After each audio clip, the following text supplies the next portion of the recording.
Vagra સડઠલા solar પ્લાન્ટમાં cable ચોરીનો ભેદ ઉકેલાયો. લાલો અને જયલો મુદ્દામાલ સાથે ઝડપાયા.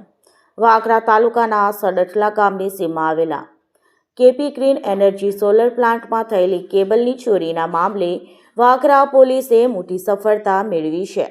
પોલીસે આ ગુનામાં સંડોવાયેલા 2 વોન્ટેડ આરોપીઓને ઝડપી પાડી ચોરીમાં ગયેલ મુદ્દામાલ રિકવર કર્યો છે. આ ઘટનાની વિગતો એવી છે કે ગત તારીખ 23/3/2024ના રાત્રિ દરમિયાન સડઠલા ગામે આવેલા સોલર પ્લાન્ટમાં તસ્કરોએ ત્રાટકીને અંદાજે 670 મીટર લાંબો કોપર કેબલ વાયર, જેની કિંમત આશરે ₹20,000 હતી, તેની ચોરી કરી હતી.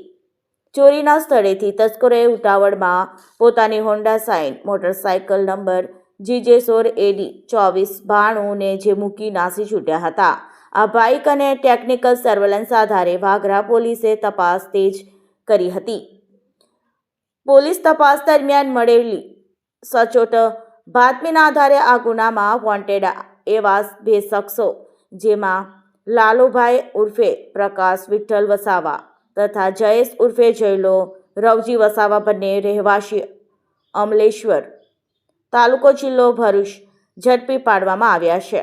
પોલીસે આરોપીઓની ધરપકડ કરી તેમની પાસેથી ચોરીમાં ગયેલા કોપર કેબલનો મુદ્દામાલ પણ જપ્ત કર્યો છે. ઉલ્લેખનીય છે કે પ્લાન્ટમાં સંચાલક વિવેક મધુસૂદન પંચાલ દ્વારા નોંધવામાં આવેલી ફરિયાદ બાદ પોલીસે ત્વરિત કાર્યવાહી કરી હતી.